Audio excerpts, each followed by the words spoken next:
I also would like to thank the Middle East Institute and Friedrich Ebert Foundation for this lovely invitation, and Dr. Toll for being a wonderful host. Thank you very much. I'll also try to do something really quick in less than 10 minutes. I'll try to put together a framework to understand what's going on in Turkey, to be able to address 3 questions. These are our questions, theoretically very sophisticated. What happened? What is happening? And what will happen? And I'll try to address this question by trying to situate Turkey in comparative politics of democratization and authoritarianism. Turkey is not an exception. Things are happening in Turkey, and they are not, they are not looking very good, looking from the perspective of DC. But things change very rapidly in the world, and things may change very rapidly in Turkey too. So we as Democrats, we who believe in liberal values, cannot risk being pessimists. Our analysis may be pessimist, it's okay, because this is what the data show us, but data also show us how to exit from it. So this is what I will try to do today, to show what possibilities are there and what's going on in Turkey right now. Let's take a look at what happened. Until roughly 2010, we saw the persistence of the Turkish military's intervention in everyday politics.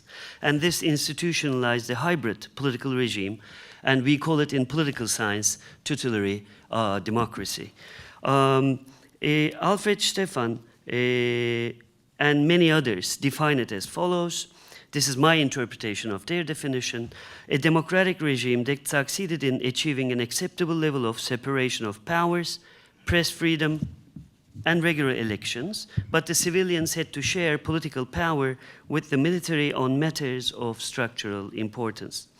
This was a democratic regime, and whose ground of interaction was shared by unelected officers of the military. Alfred Stefan identified 11 prerogatives that militaries produce and deploy at changing levels in order to make and maintain tutelary regimes in democracies. Until 2010, the Turkish military fully or partially enjoyed 8 of the 11 prerogatives defined in political science. By 2010, the military had a limited say only on matters concerning the defense sector, and by 2012, the political science literature began to discuss the dynamics of the end of tutelary regime in Turkey. Since 2010, the Turkish military's institutional capacity to intervene in politics was dissolved. The end of tutelage, as many panelists suggested, however, did not bring democracy. What did it bring then? Let's try to locate Turkey in comparative politics. Are we going to call it dictatorship? Are we going to call it authoritarianism? What kind of authoritarianism do we observe in Turkey? The slow-paced erosion of the military's control was followed by a fast-tracked emergence of competitive authoritarianism in Turkey.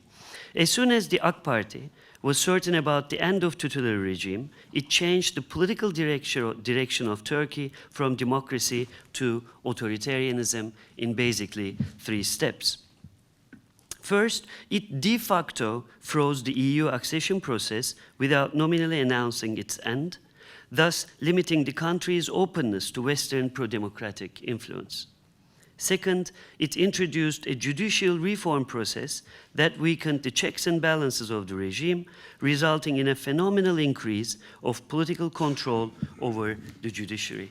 I just checked the Rule of Law Index, Global Rule of Law Index, 2015 figures published recently. Turkey is the 8th out of 102 80th of the 102 countries in Rule of Law Index in terms of worst to the best. And only last year it was 72nd. So it's becoming the worst cases in the country, in the world. Third, following a decade of institutionalization, the AKP constructed one of the most quote-unquote, successful competitive authoritarian regimes in the world. Let's take a look at what kind of a regime is that. Levitsky and Wei defined it as follows. In competitive authoritarian regimes, formal democratic institutions are widely viewed as the principal means of obtaining and exercising political authority. Incumbents violate those rules so often and to such an extent, however, that the regime fails to meet conventional minimum standards for democracy. Although elections are regularly held and are generally free of massive fraud, incumbents routinely abuse state resources, deny the opposition adequate media coverage, harass opposition candidates and their supporters, and in some cases manipulate electoral results. Overall, a regime is competitive authoritarian if at least one of the 11 qualifications as proposed in theory is met. If elections are not merely a facade, if there exists broad adult suffrage, and if it does not display a tutelary character. According to the scale Levitsky and Wei propose, Turkey qualifies neither as full authoritarianism nor dictatorship, of course, but nor as democracy. Levitsky and Wei propose 3 indicators with 11 qualifications to test for the existence of competitive authoritarianism. The observation of one qualification in each set of indicators qualifies a regime as competitive authoritarian. Turkey now qualifies in all 3 of the indicators. Out of a total of 11 qualifications across a set of 3 indicators, Turkey's political regime demonstrates the existence of 9 qualifications.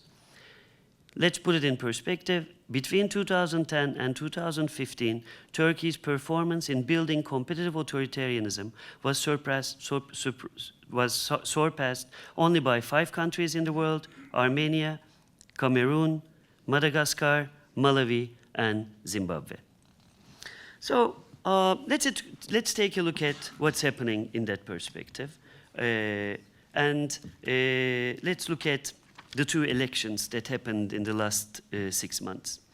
In the June election, the AKP lost power in the assembly, as you know.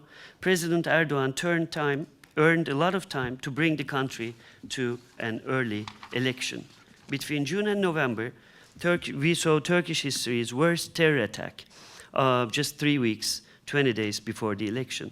The increasing terror and proliferation of politics of fear took the public sphere hostage.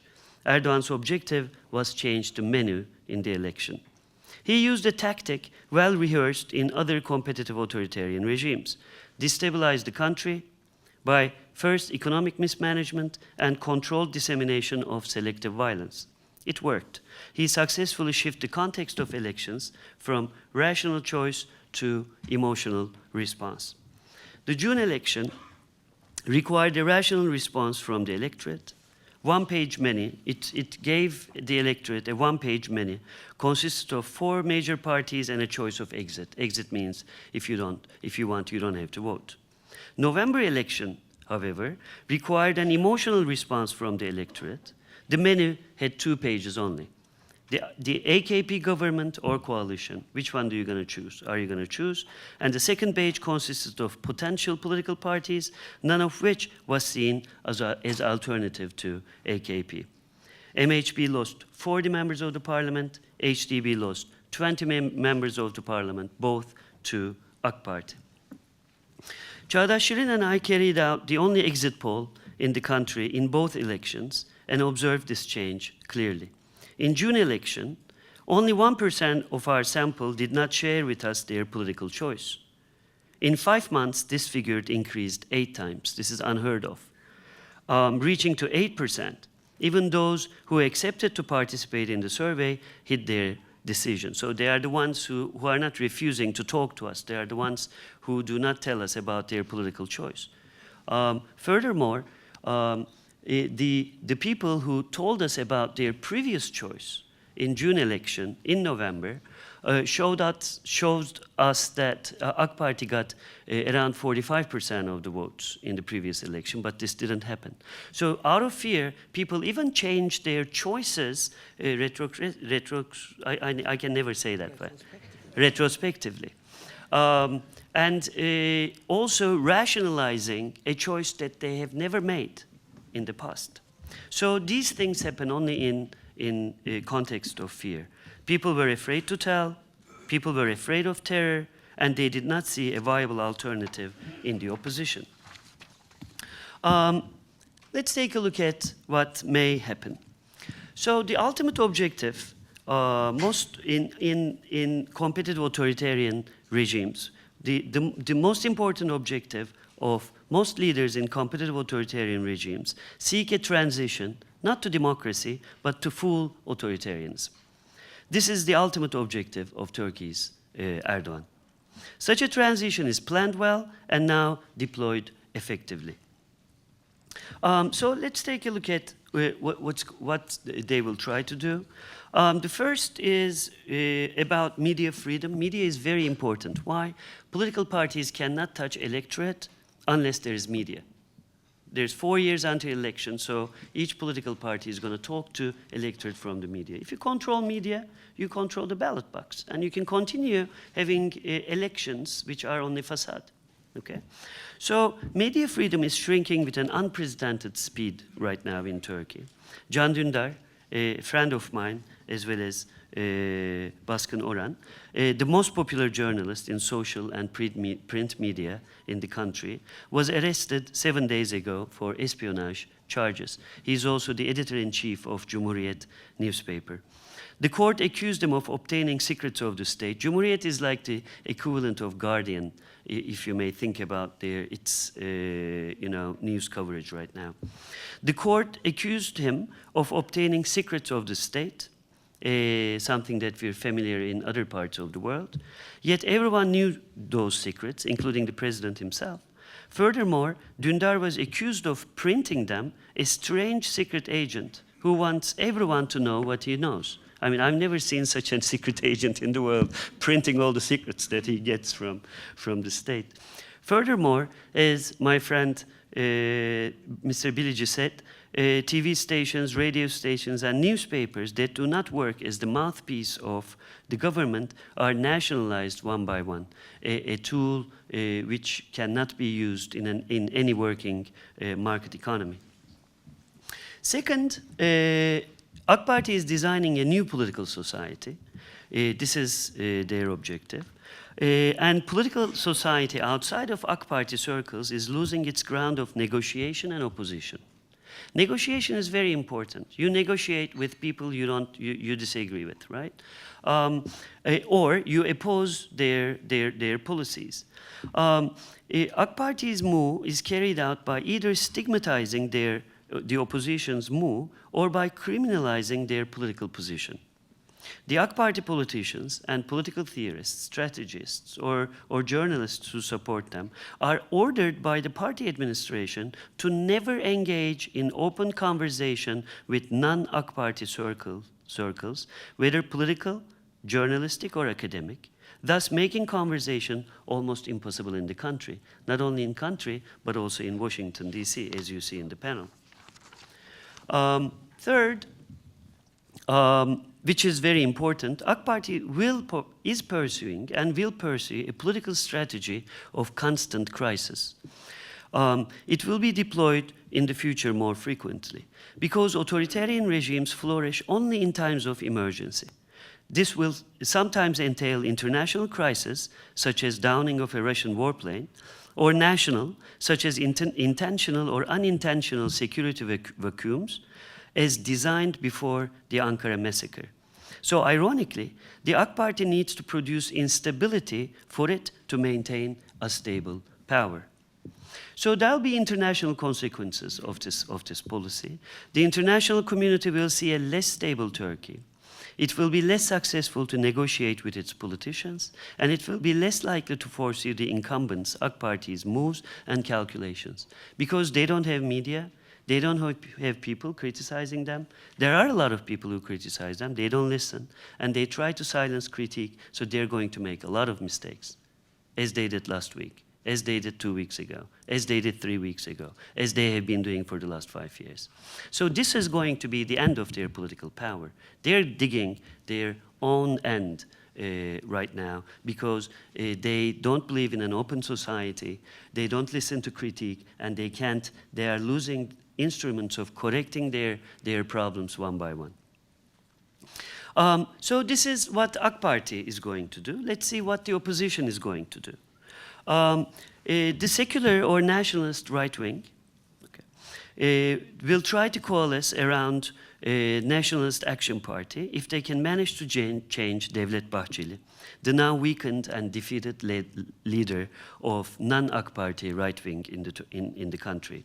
Yet they face a big problem. Turkey is a parliamentary regime run by political parties who have presidential regimes. Okay, I stop here a little bit for you to digest. It is easier to change the president of Turkey than changing a political party leader in the country. So it's going to be very difficult, inter-party reform. Second, Kurdish movement, what they are going to do. Baskın Orhan showed a lot of pictures of how Turkish government forces have been pursuing war crimes even, but he didn't show how the number of Turkish officials, civil servants PKK killed in the last 3 months. The Kurdish movement in the country has 2 legs. Okay? The right leg is PKK that organizes violence and that organizes successful grassroots organizing skills. The left wing of the Kurdish movement, the left leg, I might say, is HDP, whose co-president you will listen to very shortly, is a non-violent and mature, pursues non-violent and mature everyday politics. If the PKK responds to AK Party's strategies with violence, and they decided that they will, the AK Party, the AKP, will be more successful in its campaign of transition to full authoritarianism. So they're going to support, once terrorism will support the others' full authoritarianism, bid for full authoritarianism. If HDP takes over the representation of the Kurdish movement, AKP's hand will be weakened, but neither AKP nor PKK would like that, because they are strange bedfellows in that conflict. Let's take a look at CHP. CHP has 3 major transformations in history, very shortly. First, it was Atatürk's party. It was the state itself. It was not a political party as we know it, incorporating the mainstream politics from all sides of spectrum.